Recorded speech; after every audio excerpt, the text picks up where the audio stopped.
मैं 91-92 में कन्याकुमारी से तिरंगा झंडा लेकर के निकला था। श्रीनगर के लाल चौक में तिरंगा झंडा फहराना था। उस समय श्रीनगर के लाल चौक में तिरंगे झंडे को जलाया जाता था।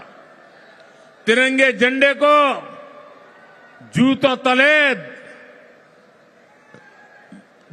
उसको घसीटा जाता था, रौंद दिया जाता था।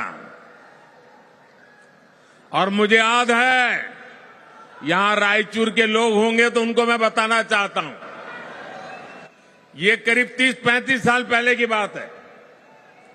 हम जब यात्रा लेकर के चले तो हम रायचूर जब पहुंचे तो रात के 3 बज गए थे। रात को 3 बजे और हम लोग चर्चा कर रहे थे कि भाई यार रात को 3 बज गए हैं, रायचूर में कौन होगा, अब जाकर के हम सो जाएंगे। लेकिन हम हैरान थे, रात को 3 बजे पूरा रायचूर सड़कों पर था।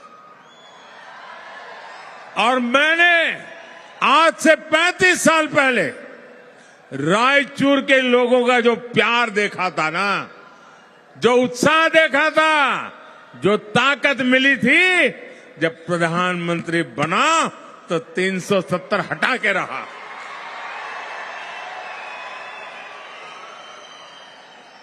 और आज दुनिया भर के लोग कश्मीर जा रहे हैं।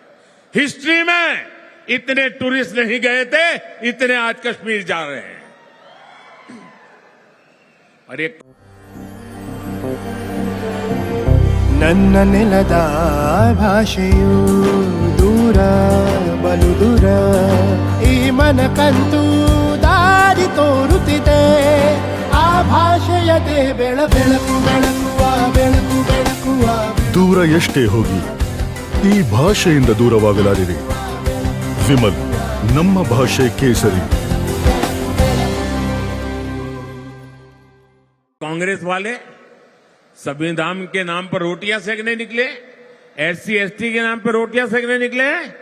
इन्होंने बाबा साहब आंबेडकर के संविधान को कश्मीर की धरती पर लागू नहीं होने दिया था।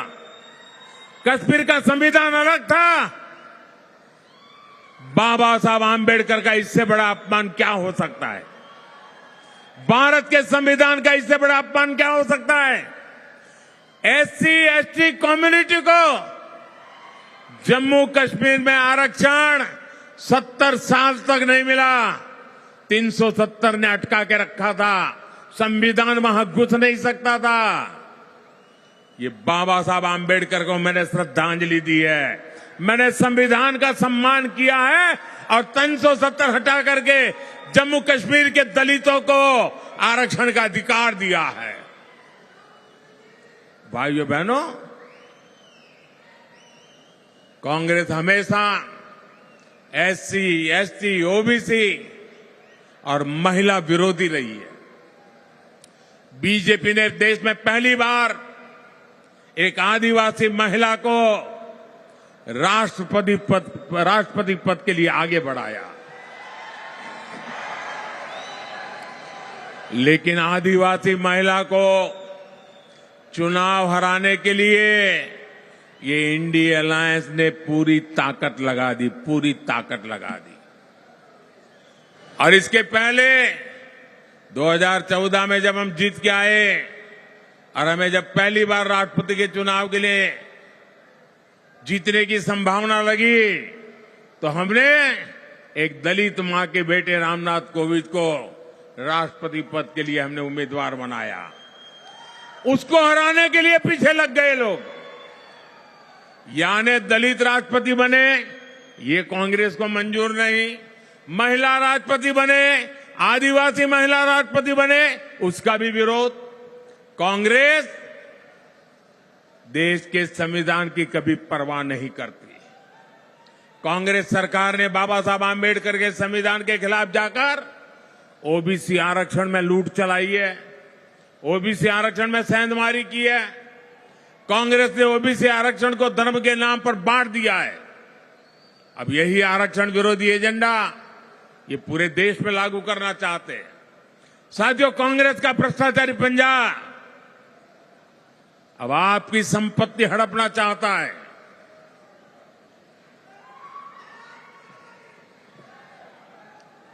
ये मैं खबर आपको चौंकाने वाली खबर देना चाहता हूं। बताऊं? ध्यान से सुनोगे? ये बहुत बड़े खतरे की घंटी है। अब कांग्रेस सरकार ने उनके फिलोसोफर एंड गाइड ने अमेरिका से घोषणा की है।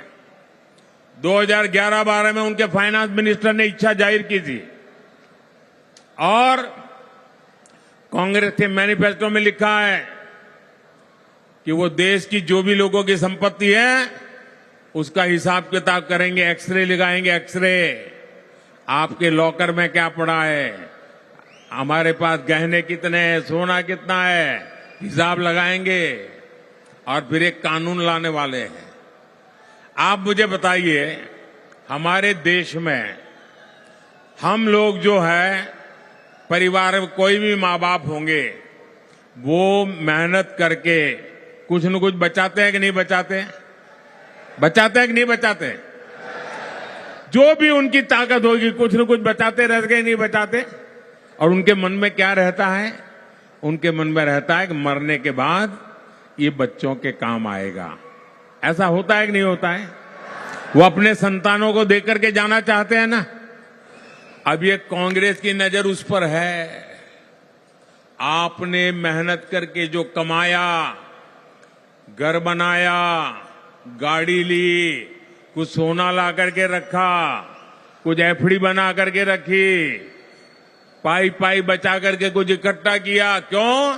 कि मरने के बाद बच्चों को तकलीफ ना हो। अब कांग्रेस मरने के बाद आपको आपकी संपत्ति आपके बच्चों को नहीं देने देगी।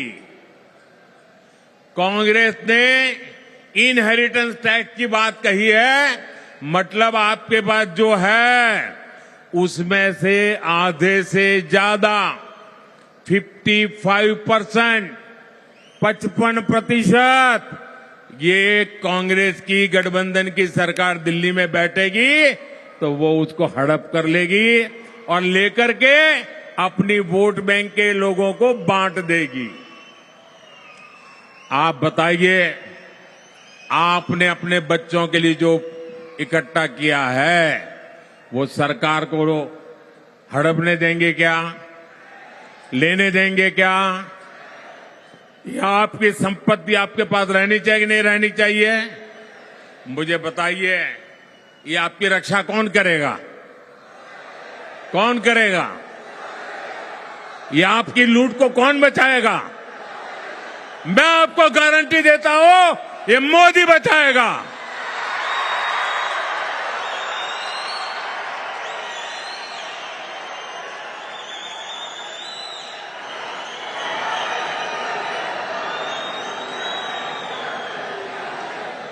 और इसलिए मोदी अपने लिए नहीं, आपके लिए आपसे आशीर्वाद मांगने आया है। ये भ्रष्टाचारी देश के संसाधनों के बाद अब देशवासियों की पर्सनल प्रॉपर्टी तक हड़पना चाहते हैं। साथियों, बेलारी और बीजेपी का तो विकास और विश्वास का रिश्ता रहा है। बेलारी ने बीजेपी का विकास भी देखा है, विश्वास भी देखा है और कांग्रेस का विश्वासघात भी देखा है। हम सबकी लोकप्रिय नेता स्वर्गीय सुषमा स्वराज ने यहां से चुनाव लड़ा था। उन्होंने बेलारी से कांग्रेस के परिवारवाद को चुनौती दी थी।